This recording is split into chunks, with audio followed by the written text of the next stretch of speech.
Hello everyone, उम्मीद करता हूँ आज सभी लोग स्वस्थ हैं। आज की इस क्लास में हम मेंस्ट्रुएशन के टॉप 10 क्वेश्चंस देखेंगे जो CHSL 2024 टीयर 1 में पूछे गए थे। ठीक है, 10 इसलिए क्योंकि 10 ही मुझे ठीक ठाक सवाल लगे, बाकी सारे बहुत ईजी हैं तो आप इजीली कर सकते हैं। इनमें ही आपको लगेगा तो थोड़ा बहुत टाइम लगेगा, तो हो सकता है कि मैं आपको कुछ बेटर टेक्निक्स बता पाऊँ जिससे आप इन क्वेश्चन को ईजिली कर पाएँ। ठीक है, और इससे पहले मैंने और भी कुछ क्लासेस ली हैं इसी तरीके की, जैसे कि मैंने आपको नंबर सिस्टम के कराए हैं, उसके अलावा ज्योमेट्री के कराए हैं, CHSL के बेस्ट क्वेश्चंस। बाकी एक अलग से प्ले लिस्ट है जिसमें SSC एग्जाम के सभी बेस्ट क्वेश्चन, CPO के टॉप 50 क्वेश्चन, सिलेक्शन पोस्ट के टॉप 50 क्वेश्चंस, वो आप देख सकते हैं, जिससे ये आपका टाइम बच जाए। आपको सारे पेपर देने की जगह आप सिलेक्टेड क्वेश्चंस कर लेंगे तो आपको कोई दिक्कत नहीं आएगी। बाकी कंप्लीट तैयारी के लिए तो आरबी पे ऑफिसर बैच ज्वाइन कर सकते हैं, जिसमें मैथ्स, इंग्लिश, जीके, रीजनिंग सारे सब्जेक्ट के complete courses plus mock test आपको इंक्लूडेड मिलते हैं अलोंग विद पीडीएफ्स। सबसे पहला सवाल हमारे पास ये है, दो सिमिलर ट्राइंगल्स हैं, उनका एवरेज एरिया इतना दे रखा है, पेरीमीटर्स का रेशियो इतना दे रखा है, 20% of the difference in the areas ये हमें बताना है। तो कैसे सोल्व करेंगे? अगर दो सिमिलर ट्राइंगल है तो जो उनका पेरीमीटर का रेशियो होता है उसका स्क्वायर ही उनके एरिया का रेशियो होता है। तो 36 डिवाइडेड बाय 121, ये क्या आ गया? उनके एरिया का रेशियो। एवरेज एरिया अगर इतना है तो सम कितना होगा? आप कहेंगे सर 2 से मल्टीप्लाई कर दो तो 1 3 और 1 4, ये हो जाएगा। ये इनके एरियाज का सम हो गया। एरिया का सम कितना आ रहा है यहाँ पे हम निकालें अगर, तो ये वाली वैल्यू यहाँ पे 157 आ रही है। 157 रिप्रेजेंट करता है इसको। हमें बताना है 20% of the difference. 20% is nothing but 1/5। Difference कितना आएगा? 121 में से 36 को घटाएंगे तो क्या ये वाली वैल्यू 85 आ रही है? 85। इसका मान बता दो क्या होगा। तो आप इजीली कर सकते हैं, यहाँ पे यहाँ से काटूंगा तो ये 17 रेशियो हो गया। 17 रेशियो की वैल्यू बतानी है। एक तो 4 ऑप्शंस दे रखे हैं, आप यहाँ से ये भी देख सकते हैं कि यार 17 का मल्टीपल 4 ऑप्शन में से मुझे कौन सी वैल्यू दिख रही है, और एक ही ऑप्शन है जो 17 का मल्टीपल है C, तो यही आंसर आएगा। बाकी यहाँ से भी सोल्व करेंगे, देखो 157 है, ये पूरा का पूरा इसे काटना चाहिए क्योंकि 17 के टेबल में तो 157 आएगा नहीं, तो ये इसी से कटेगा। 7 में किससे मल्टीप्लाई करें कि हमें 3 मिल जाए? आप कहेंगे सर 9 से, तो ये 9 टाइम्स ही जा रहा होगा क्योंकि इसका 10 टाइम्स करूंगा 1570 जो इससे बड़ा हो जाएगा। 1:9 के बराबर, तो 17:17 इंटू 9 153 के बराबर। यही मेरा इस क्वेश्चन का आंसर आएगा। क्लियर है सभी लोगों को? अगले सवाल पे चलते हैं। एक सर्कुलर शीट हमें दे रखी है और उसका सरकमफ्रेंस भी हमें बता रखा है, कितना है? ये है 264। दो मैक्सिमम साइज की इक्वल सर्कुलर प्लेट्स हमने इससे क्या करी? कट ऑफ करी। तो हमें बताना है सरकमफ्रेंस ऑफ ईच प्लेट, प्रत्येक प्लेट का सरकमफ्रेंस कितना होगा। अगर दो सर्कुलर प्लेट मुझे इससे निकालनी है तो वो किस तरीके से निकलेंगी? आप कहेंगे सर देखो, अगर मैं इसका ये सेंटर मान लूं तो दो निकालनी है ना इक्वल साइज की, लार्जेस्ट पॉसिबल, तो एक मैं इस तरीके से निकाल सकता हूं और दूसरी मैं एक इस तरीके से निकाल सकता हूं, जबकि मेरा सेंटर यही रहेगा। कोई दिक्कत नहीं, तभी दो इक्वल निकलेंगे, अदरवाइज दो इक्वल मैक्सिमम प्लेट्स हमारी नहीं निकल सकती अगर आप थोड़ा सा सोचें। तो अब हम क्या कहेंगे? अगर ये वाला रेडियस मेरे पास क्या था? बड़े सर्कल का ये पूरा रेडियस था, तो जो छोटा जो प्लेट में निकाल रहा हूं उसका रेडियस क्या हो जाएगा? इसका आधा, तो मैं कहूंगा r/2। हमें पता है पेरीमीटर क्या होता है? डायरेक्टली प्रोपोर्शनल टू रेडियस होता है। जिस रेशियो में मेरा रेडियस बटेगा उसी रेशियो में मेरा पेरीमीटर बढ़ता है। तो मुझे प्रत्येक इनमें से दोनों में से किसी एक का भी आप बता दो कि क्या होगा, सरकमफ्रेंस क्या होगा। तो हम कहेंगे सर रेडियस आधा हो गया छोटे वाले प्लेट का, अगर बड़े सर्कल से निकाल रहा हूं तो पेरीमीटर भी आधा हो जाएगा। ये इसमें 2 से डिवाइड कर दोगे आप, तो मेरे पास जो वैल्यू आ जाएगी वो आ जाएगी 132। क्वेश्चन खत्म, कुछ भी नहीं करना इसमें आपको, ना रेडियस निकालने की जरूरत, ना आगे कुछ करने की जरूरत। अगर फिगर समझ में आ रही है, फिगर के साथ साथ ही आप क्वेश्चन का आंसर बता सकते हैं। कहेंगे सर जो छोटी प्लेट बनेगी उसका रेडियस क्या हो जाएगा? आधा। अगर रेडियस हो गया आधा तो क्या हो जाएगा? पेरीमीटर भी हो जाएगा आधा। अगला सवाल मेरे पास, एक क्यूबॉइड दे रखा है जिसकी साइड्स का रेशियो ये है और इसका सरफेस एरिया बराबर है एक क्यूब जिसकी साइड है 6 यूनिट्स उसके। तो हमें बताना है अप्रोक्सीमेट वॉल्यूम क्या होगी। अब अप्रोक्सीमेट पूछ लिया तो हम क्या करेंगे? कोई मल्टीप्लीकेशन फैक्टर या डिविजिबिलिटी रूल वगैरह नहीं लगा सकते, बेसिक से करना पड़ेगा। Total surface area of cuboid क्या होता है? ये होता है twice LB plus BH plus HL। और अगर मैं यहां पे बात करूं, surface area of a cube क्या होता है, 6 इंटू में साइड स्क्वायर, ये हमें बराबर दे रखा है। अगर इसे मैं फिलहाल 3x मान लूं, इसे 4x मान लूं, इसे 5x मान लूं, आप देखोगे यहाँ पे एक्स स्क्वायर तो कॉमन आ जाएगा सब में, तो मैंने लिख दिया यहाँ पे एक्स स्क्वायर, और यहाँ पे मेरे पास ट्वाइस में और कुछ ऐसा दे रखा है। लेंथ को कॉमन ले लूं या कोई भी एक चीज कॉमन ले सकते हैं, लेंथ को इन दोनों में कॉमन ले लिया तो b प्लस एच ऐड हो जाएगा, तो लेंथ 3 को कॉमन ले लिया, 4 प्लस 5 ऐड हुआ तो 9 इंटू में 3 27, और मेरे पास फिर बी एच बचेगा तो 4 इंटू 5 20, यही आएगा। समझाने के लिए कैलकुलेशन भी मैं एक एक चीज लिखा रहा हूं। साइड मेरे पास क्यूब की दे रखी थी 6, तो 6 स्क्वायर इंटू 6, तो ये कितना हो जाएगा 6 क्यूब डेट इज 216, ये वैल्यू भी हमें पता है। सॉल्व कर लो, देखो ये तो बनेगा 47, एक्स स्क्वायर 47 तो इधर नीचे आ जाएगा, और इस 2 से मैं अगर इसे पहले ही काट दूं 216 को, तो कितना आएगा मेरे पास 108, ये आया एक्स स्क्वायर। क्या मैं यहाँ पे एक परफेक्ट स्क्वायर बन रहा है, नहीं बन रहा, तो मुझे इसका मान अभी नहीं पता, वो हम देखेंगे, सोल्व करना है क्या करना है, लेकिन मुझे निकालना क्या था, मुझे वॉल्यूम बतानी थी इस क्यूबॉइड की। वॉल्यूम क्या होती है, length into breadth into height, multiply करूंगा तो 3x into 4x into 5x, this will give me 60x cube, यही आएगा। अब देखो एक्स स्क्वायर पता है, लेकिन मुझे क्या चाहिए, एक्स क्यूब चाहिए, नियरेस्ट वैल्यू बतानी है। अब मेरे पास देखो अच्छी चीज क्या है, चारों ऑप्शन में बहुत ज्यादा गैप है, 210, 180, 240, 150, बहुत ज्यादा दूरी पे ऑप्शंस है, तो हम अप्रोक्सीमेशन भी बड़ा अप्रोक्सीमेशन ले सकते हैं।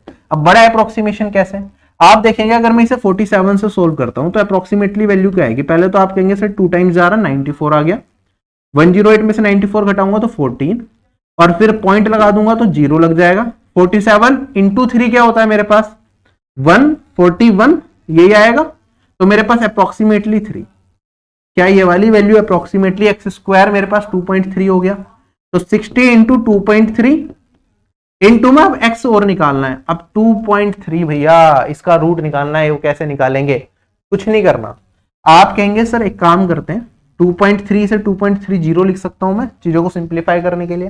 किसके स्क्वायर के आसपास आता है ये, आप कहेंगे सर 2.30 को 230 की टर्म्स में आप देख लो, 230 किसके स्क्वायर के पास आता है मेरे पास, ये आता है 225, जो कि 15 का स्क्वायर होता है। अगर ये 15 के स्क्वायर के आसपास आ रहा है तो 2.30 यहां पे x क्या बन जाएगा मेरे पास, क्या ये 1.5 बन जाएगा, जल्दी बताओ। सिंप्लीफाई करते तो ऐसे, वरना आप इसे ऐसे लिखते ना, मैंने 0 इसलिए ही लगाई थी कि मैं यहाँ पे पॉइंट हटाऊंगा तो यहाँ पे मेरे पास 2 0 आ जाएगी। अब 230 किसके आसपास आ रहा है, मैंने कहा 15.1 15.2 ऐसे कुछ आएगा, क्योंकि वैल्यूज बहुत दूरी पे है तो मैं ज्यादा दिमाग लगा ही नहीं रहा, मैंने कहा थोड़ा बहुत चेंज होगा तो वो एडजस्ट हो जाएगा ऑटोमेटिकली। तो ये मेरे पास लगभग 15 का स्क्वायर के आसपास, ये 10 रूट लूंगा तो अगर मैं इसका, और अगर मैंने इसका रूट लिया तो मेरे पास ये x का मान क्या आ जाएगा 1.5, ठीक है, यहां पे पुट कर दो 60, 1.5 से पहले मल्टीप्लाई करेंगे 90, 0 हटा दूंगा तो पॉइंट हट जाएगा, 9 इंटू 23, ये क्या आएगा मेरे पास, ये वाली वैल्यू आ गई मेरे पास 207 अप्रोक्सीमेटली, और मुझे पता है यहाँ पे ये 15 से थोड़ी सी ज्यादा वैल्यू जाती है एक्चुअली में मैं लेता तो मेरा आंसर 207 और उससे थोड़ा सा बड़ा हो सकता है। चारों ऑप्शन अगर मैं देखूं तो यहाँ पे ऑप्शन नंबर ए करेक्ट बैठ रहा है जो इस लाइन में आ रहा है, बाकी तो बहुत दूर है, खत्म हो गया। ज्यादा दिमाग नहीं लगाना इस तरह के क्वेश्चन में कि कैलकुलेशन में ही फंसे पड़े। ऑप्शन देखो देखो क्या चीजें दे रखी हैं क्या नहीं। मेरे पास क्या था, एक वुडन बॉक्स है जिसके इनर मेजर्स हमें दे रखे हैं ये, और थिकनेस भी दे रखी है वुड की 5.5 सेंटीमीटर। वॉल्यूम बता दो वुड की क्या होगी। डायग्राम मैंने आपकी सहूलियत के लिए बना दिया कि कुछ इस तरीके का रहा होगा। देखो इनर मेजर्स का मतलब है इनसाइड, अगर जैसे यहाँ पे लेंथ दे रखी है 128 तो मैं इंटरनल लेंथ निकालूंगा तो 128 ही होगी समझाने के पॉइंट ऑफ व्यू से। अब थिकनेस कितनी है 5.5, तो ये थिकनेस जो वुड लगी है ये 5.5 है, तो ये यहाँ पे भी है, इस साइड भी आएगी और ये क्या इस साइड भी आएगी 5.5 सॉरी। अगर ये दोनों साइड मेरे पास 5.5 आ रही है, इसका मतलब क्या हो गया, जो एक्चुअल जो आउटर बॉक्स की लेंथ अगर मैं निकालूं तो वो क्या हो जाएगी मेरे पास, ये वाली वैल्यू यहां से लेके यहां तक का जो मान होगा वो होगा 5.5 प्लस 128 प्लस 5.5। 5.5 क्या होता है 11 होता है, 11 प्लस 128, या फिर इसे 128 प्लस 2 इंटू में जो भी मेरे पास एडिशन है, क्या कितने का जो विड्थ है मेरे पास वुड की थिकनेस है जो वो थिकनेस को फिलहाल टी मान लेता हूं, तो क्या मैं कह सकता हूं मेरे पास लेंथ हो जाएगी ये। अगर मुझे वुड जो लगा है इसे बनाने में उसकी वॉल्यूम चाहिए, तो आप कहेंगे सर जो आउटर वॉल्यूम है, आउटर सरफेस की वॉल्यूम है, उसमें से इनर सरफेस वाली वॉल्यूम को अगर मैं हटा दूं तो मेरे को क्या बचेगा, मेरे पास सिर्फ वुड बचेगा। उससे मुझे पता चल जाएगा कितनी वॉल्यूम वुड की लगी हुई है। ठीक है, तो मैं कहूंगा यहां पे मेरे पास कंसेप्ट मैंने आपको समझा दिया है। यही चीज जो मैंने कहा कि मेरे पास जो लेंथ आएगी वो क्या आएगी, जो इनर लेंथ थी उसमें ट्वाइस इंटू थिकनेस करूंगा तो लेंथ आ गई। ऐसी ब्रेथ में भी ट्वाइस इंटू थिकनेस ऐड हो जाएगा, और मेरे पास क्या हो जाएगा, हाइट में भी ट्वाइस इंटू थिकनेस ऐड हो जाएगा। तो 2t ये वाली वैल्यू मेरे पास थी 11। तो मेरा आंसर क्या होगा, आप कहेंगे सर आउटर वॉल्यूम हो गई मेरे पास 128 प्लस 11, इंटू में मेरे पास 90 प्लस 11, और इंटू में मेरे पास यहां पे 25 प्लस 11।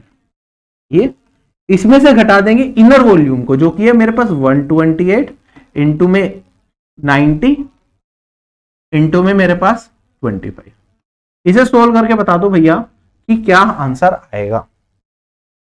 ठीक है, अब देखो मुश्किल काम क्या है इसमें, कैलकुलेशन करना कि ये 139 बनेगा, फिर इधर 101, फिर 36 में मल्टीप्लाई करना मुश्किल है, फिर इसमें मल्टीप्लाई करके ये पूरा सोल्व करना मुश्किल है, और फिर अपना आंसर बताना।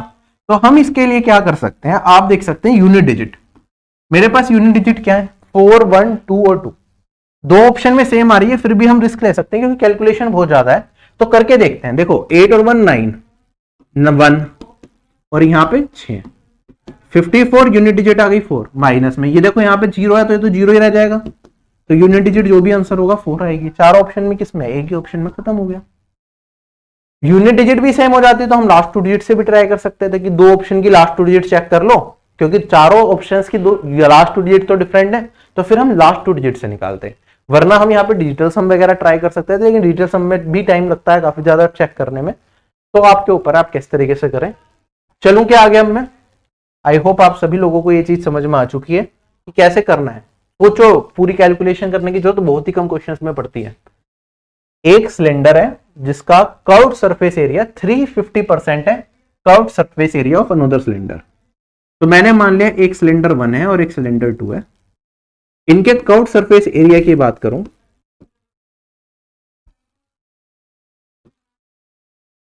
तो कर्व्ड सरफेस एरिया जो पहले का है वो 350% है, दूसरे का 350% क्या होगा, आप कहेंगे सर ये 100 है तो ये हो जाएगा 350, और इसे अगर मैं 50 से काट दूं तो ये हो जाएगा 2 और ये वाली वैल्यू हो जाएगी 7। ये सबको समझ में आ गया। आगे बढ़ते हैं। कहता है रेडियस का रेशियो है 3:1।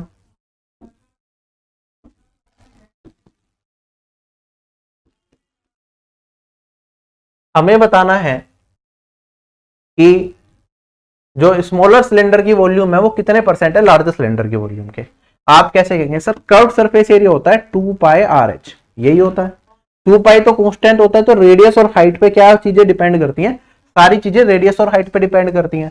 तो रेडियस और हाइट का मल्टीपल अगर किससे रिप्रेजेंट करता है, कर्व्ड सरफेस को, तो curved surface divided by radius ये किसे रिप्रेजेंट करेगा, हाइट के रेशियो को। तो हाइट का रेशियो क्या आ जाएगा, अगर मैं इन दोनों को आपस में डिवाइड कर दूं और यहां पे ये क्या कर दूं, क्रॉस मल्टीप्लाई, तो आप कहेंगे सर ये 7 रेशियो और 3 इंटू 2 ये हो गया 6 रेशियो। क्या मुझे हाइट का रेशियो भी मिल गया। अगर मुझे वॉल्यूम का रेशियो चाहिए तो वॉल्यूम क्या होता है, आप कहेंगे सर कर्व्ड सरफेस में रेडियस और हाइट का था, रेडियस और हाइट, और उसके अंदर अगर मैं रेडियस को मल्टीप्लाई कर दूं तो मुझे वॉल्यूम का रेशियो मिल जाएगा। कर्व्ड सरफेस एरिया ये है, उसका रेशियो दे रखा है, रेडियस का रेशियो दे रखा है ऑलरेडी। अच्छा, मुझे हाइट का निकालने की जरूरत ही नहीं थी, मुझे तो वॉल्यूम बताना था ना, तो यहीं से निकल जाता। ये 7 है, ये 3 है, 7 इंटू 3 21, 2 इंटू 1 ये रह जाएगा मेरे पास 2। कितना परसेंट आएगा, आप कहेंगे सर 2 डिवाइडेड बाई 21 इंटू में 100%, तो 100 को मल्टीप्लाई कर दो 200%, और ये वाली वैल्यू मेरे पास 9, फिर 9.110 लगभग 5, तो 9.52 ये मेरा इस क्वेश्चन का आंसर बैठेगा। ठीक है, मैंने थोड़ा सा ज्यादा कर दिया, इतना करने की जरूरत भी नहीं थी। कर्व्ड सरफेस किस पे डिपेंड करता है, रेडियस और हाइट पे। रेडियस का रेशियो ऑलरेडी दे रखा है, तो यहां से मैं डायरेक्टली वॉल्यूम का रेशियो निकाल लूंगा, दिस इंटू दिस 21 और ये 2 इंटू 1, कुछ नहीं करना है इसमें। और चले आगे। अगला सवाल मेरे पास क्वेश्चन में क्या आता है, अगर मैं कर्व्ड सरफेस एरिया और वॉल्यूम की न्यूमेरिकल वैल्यूज का रेशियो ले लूं तो वो 2:3। न्यूमेरिकल वैल्यूज मतलब यूनिट्स को भूल जाओ। जैसे मान लो कर्व सरफेस एरिया तो सेंटीमीटर स्क्वायर में आएगा, ये एक सेंटीमीटर क्यूब में आएगा। तो आप सिर्फ क्या देखो, इसके आगे की संख्या, मान लो ये 72 है, ये 93 सेंटीमीटर स्क्वायर, ऑल दो सेंटीमीटर स्क्वायर सेंटीमीटर के डिनोमिनेटर में सेंटीमीटर बनने चाहिए। तो ये कह रहे खाली न्यूमेरिकल वैल्यूज का रेशियो देखना है मुझे, पूरा नहीं देखना, यूनिट्स वगैरह सब भूल जाओ। तो ये अगर मैं रेशियो निकालता हूं तो ये आ रहा है मेरे पास। आगे क्या आता है, सिलेंडर की रेडियस और हाइट का रेशियो, ये दे रखा है 3:7। हमें बताना है कि टोटल सरफेस एरिया क्या होगा सिलेंडर का। कैसे सोल्व करेंगे, आप देखेंगे कर्व्ड सरफेस एरिया क्या होता है मेरे पास, वॉल्यूम बाय 2 इंटू में आर होता है। अगर आपने ये चीज पढ़ रखी है तो अच्छी बात है, नहीं पढ़ रखी तो पढ़ी होनी चाहिए, कितनी बार मैंने करवाया भी है। वरना बेसिक से तो आप 2πr/h divided by πr² h करते हैं। मैंने थोड़ा सा उल्टा लिख दिया, सॉरी। तो यहां पे मेरे पास वॉल्यूम क्या होती है, ये होता है वॉल्यूम होती है, अगर ये कर्व्ड सरफेस एरिया है तो ये होती है curved surface area divided by 2 into में आर। ठीक है, इस तरीके से आप देख सकते हैं, वरना आप यहाँ पे सोल्व करेंगे तब भी आपको मिल जाएगा 2/r। तो अगर 2/r मेरा किसके बराबर है, 2/3 के बराबर है, तो 2 से 2 कट जाएगा और r का मान कितना आ जाएगा, r 3 हो गया। तो यहां पे पुट करेंगे, 3 से 3 कटेगा तो हाइट कितनी आ जाएगी, 7। हमसे पूछा है क्या, total surface area. Total surface area होता है मेरे पास 2πr/h+r। तो यहां पे पाई की टर्म्स में आंसर दे रखे हैं तो पाई तो एज इट इज रह जाएगा। r मेरे पास है 3, h है मेरे पास 7 और ये है 3। 7 और 3 10 और फिर 2 into 3 6, 6 into 10 60। This is my answer. चले आगे, एक क्वेश्चन है मेरे पास, एक रोलर है जिसका रेडियस हमें दे रखा है कितना, 49, और लेंथ दे रखी है हमें 200 सेंटीमीटर। 700 कंप्लीट राउंड लगाता है तब जाके एक प्लेग्राउंड को लेवल कर पाता है। तो हमें बताना है एरिया क्या हो।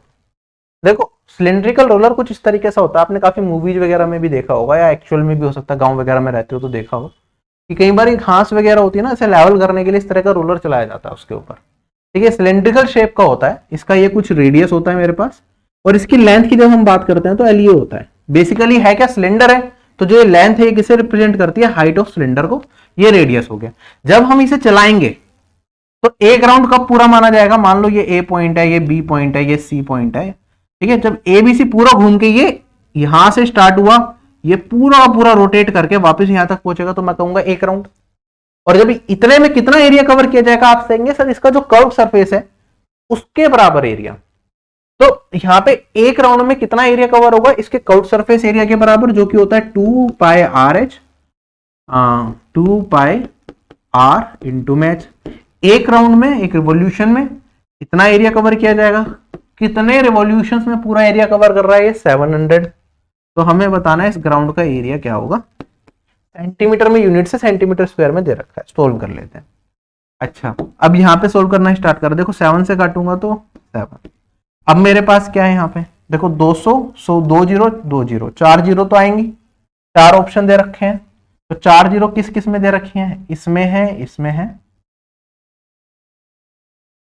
इसमें नहीं है और इसमें नहीं है। तो ये दोनों ऑप्शंस तो कट गए और मेरे पास बचे ये दो ऑप्शंस। सोल्व करेंगे तो हमारे पास क्या वैल्यू आ रही है, 11 से भी करना चाहिए, 7 से भी। तो 11 का डिविजिबिलिटी रूल चेक करो, 3 + 3 6, 4 और 1 5। यहाँ पे क्या है मेरे पास 5 और ये 6। तो 11 से तो कोई भी नहीं कट रहा, मतलब कोई ना कोई मिस्टेक है इसके अंदर, टाइपिंग मिस्टेक हो सकती है। तो एक काम करो, यहाँ पे पावर 4 है, यहाँ पे पावर 4 है, चेंज कर नहीं सकते। कौन सी वैल्यू एग्जैक्टली आप सोल्व करके बताएंगे कि क्या आंसर आ रहा है, तभी हम बता पाएंगे। देखो 10 की पावर 4 तो मैंने यहाँ पे लिख दिया। अब मेरे पास यहाँ पे 222 इंटू 2 या फिर एक काम करें, इसे 11 को अलग कर लेता हूं मैं पहले। 2 2 4 और 2 8, 8 इंटू 7 56, 56 इंटू 7 करेंगे तो 350, 392 और इंटू 11 ये आएगा। तो यहाँ पे 2 9 2 11, एक कैरी फॉरवर्ड 3 और एक 4, 4312 इंटू में 10 की पावर 4, 4312 इंटू 10, इसे 4 कर लो पावर, ठीक है, तो ये सही हो जाएगा। पावर 2 वहां पे टाइपिंग एरर है। चलते हैं आगे। अगला सवाल कहता है एक स्फेयर के रेडियस को अगर हम 3.5 सेंटीमीटर से इंक्रीज कर दें तो सरफेस एरिया 550 सेंटीमीटर से बढ़ जाता है, तो ओरिजिनल रेडियस बताओ। ये आपका होमवर्क का क्वेश्चन है। इस टाइप के क्वेश्चन हमने पहले कई बार किए हुए हैं, मुश्किल नहीं है। आपको क्या करना है, जो नया एरिया आएगा, पहले मान लो रेडियस r है तो नया रेडियस r प्लस 3.5 है, ठीक है, और जो पुराना रेडियस है ये, तो एरिया ऑफ ए स्फीयर क्या होता है 4 पाई r स्क्वायर, और यहाँ पे भी r स्क्वायर, 4 पाई को कॉमन ले लो तो ये कट जाएगा। जो इनका डिफरेंस है वो कितना दे रखा है हमें 550। सोल्व करके हमें r का मान बताना होगा। यहाँ पे a plus A square minus B square वाला फॉर्मूला लगा देना, तो थोड़ी सी कैलकुलेशन आपकी बच जाएगी। सोल्व करके आपको रेडियस कमेंट सेक्शन में बताना है। अगला सवाल मेरे पास एक हेमिस्फेरिकल वुडन बॉल दे रखा है जिसके मेरे पास radius, inner and outer radius 6 centimetre और 8 सेंटीमीटर दे रखे हैं। तो यहां से लेके यहां तक की दूरी 6 होगी और यहां से लेके यहां तक की दूरी मेरे पास 8 होगी। आगे कहता है हमें इसके पूरे इंटायर सरफेस एरिया को पेंट पॉलिश करना है। 5 सेंटीमीटर स्क्वायर को पॉलिश करने के लगते हैं 50 रुपए, तो पूरे बॉल को पॉलिश करने में कितने पैसे लगेंगे। अच्छा एक चीज बताओ, 4 ऑप्शंस भी दे रखे हैं। वैसे ये क्वेश्चन किस तरीके से हम कर सकते हैं, मेरे पास जब मुझे पॉलिश वाला एरिया होगा तो एक तो मेरा, मैं दूसरे पेन यूज कर लेता हूं। आप कहेंगे सर ये वाले एरिया पे पॉलिश होगा, पूरा का पूरा आउटर सरफेस, ये पूरा का पूरा अंदर वाला जो सरफेस आएगा ना इसके ऊपर पॉलिश होगा और ये वाले रीजन पे पॉलिश होगा, है ना, कुछ इस तरीके से चीजें चलेंगी। तो मैं कहूंगा देखो आउटर कर्व सरफेस क्या हो जाएगा मेरे पास 2 pi capital R square, capital R कितना है 8 आप कह सकते हैं। इनर जो इनर कर्व सरफेस है पूरा उस पर भी पेंट होगा, तो आप कहेंगे सर 2 पाई 6 स्क्वायर। अब हमारे पास जो रीजन बचा वो बचा ये। अगर इस रीजन को ध्यान से देखो तो एक सर्कुलर रीजन है, यहाँ पे एक रेडियस है 8, एक है 6, तो एरिया क्या होता है सर्कुलर रीजन का पाई आर स्क्वायर। तो पाई यहाँ पे अगर मैं सोल्व करूं तो यहाँ पे 8 स्क्वायर और इसमें से घटाना है मुझे पाई 6 स्क्वायर, क्योंकि यहाँ पे खाली जगह होगी उस पर पेंट नहीं होगा। तो मेरे पास 3 पाई 8 स्क्वायर हो गया, या फिर हम पाई को कॉमन ले लेते हैं, चीजें ज्यादा आसान हो जाएंगी। पाई को सब जगह कॉमन ले लिया मैंने, 2 और एक यहाँ पे 3 इंटू में 8 स्क्वायर माई प्लस में 2 into 6 square minus 1 into 6 square, तो प्लस में 6 स्क्वायर ये बचे। अब इसे भी ब्रेक करना चाहो तो आप 3 इंटू 8 स्क्वायर की जगह थोड़ा सा सिंप्लीफाई कर लोगे तो थोड़ी सी और बचा सकते हो कैलकुलेशन। ये 8 स्क्वायर और से 2 इंटू 8 स्क्वायर ये लिख सकता हूँ। तो देखो 8 स्क्वायर और 6 स्क्वायर ट्रिपलेट बनाएंगे, 10 स्क्वायर ये तो आगे 100 हमें पता है, ये मन मन में करने वाली चीजें हैं। 8 का स्क्वायर 64 इंटू में 2 128, कुछ ज्यादा तो बचाया नहीं हमने टाइम, बस ये मान लो इतना बच गया। तो मेरे पास यहाँ पे ये वैल्यू आ गई 228 पाई। इतना एरिया है, 50 रुपए लगते हैं एक पाई के लिए, तो इंटू 50 कर दूंगा तो टोटल अमाउंट आ जाएगा मेरे पास 228 इंटू 50। 5 से मल्टीप्लाई करना है मतलब 2 से डिवाइड कर दो तो 11400, this will be my answer. बाकी इस क्वेश्चन में जनरली हम जब पाई यूज होता है तो हम 11 का मल्टीपल ढूंढते हैं, लेकिन हमने 11 का मल्टीपल क्यों नहीं ढूंढा, क्योंकि पाई सेंटीमीटर स्क्वायर एरिया को पेंट करने के लिए कितने रुपए लग रहे थे 50 रुपए। अगला सवाल हमारे पास अच्छा सवाल है, ठीक है, और ये आखिरी सवाल भी है, इसके बाद सेशन को हम वाइंड अप भी करेंगे। कहता है 2 स्फेयर है जिनके डायमीटर का रेशियो 1:4 है। अगर डायमीटर का रेशियो है तो रेडियस का रेशियो भी क्या होगा 1:4 ही होगा, इसमें भी कोई बदलाव नहीं आएगा। लार्जर स्फेयर को पिघलाया गया और उसे 125 आइडेंटिकल स्फेयर्स में बनाया गया मोल्टन मटेरियल से। देखो जब हम बड़े स्फीयर को पिघला के छोटे स्फीयर को बनाते हैं तो उस केस में क्या होता है, वॉल्यूम क्या होती है स्फीयर की, 4/3 पाई आर क्यूब। 4/3 पाई कांस्टेंट होता है, तो जितने मेरे पास क्यूब्स बनेंगे रेडियस क्या हो जाएगा, उसका क्यूब रूट। तो हम कहेंगे यहां पे अगर मेरे पास यहां पे 125 क्या बने हैं, आइडेंटिकल स्फीयर बने हैं, तो मेरे पास जो इसका रेडियस निकल के आएगा, जो स्मॉलर जो मैं बना रहा हूं, तो उसका हो जाएगा, अगर यहां पे मेरे पास ये किसका बनाया हमने, बड़े वाले का, इसका रेडियस 4 था, तो ये हो जाएगा 4/√125। ये क्या हो जाएगा, इसका रेडियस हो जाएगा। डायरेक्टली लिख सकते हैं इतनी चीज हम, अगर हमारी प्रैक्टिस ठीक है। आगे बढ़ते हैं। जो स्मॉलर स्फीयर था उसे पिघलाया और 27 आइडेंटिकल स्फीयर बना दिए फिर से। तो अब अगेन क्या होगा, क्वांटिटी 27 हो गई, तो रेडियस कितना हो जाएगा, क्यूब रूट ऑफ 27 से डिवाइड कर देंगे, तो मैं कहूंगा ये हो जाएगा 1/में क्यूब रूट ऑफ 27। क्या यही मेरे पास नए रेडियस निकल के आएंगे जो दोनों केसेस में मेरे पास कौन से बने।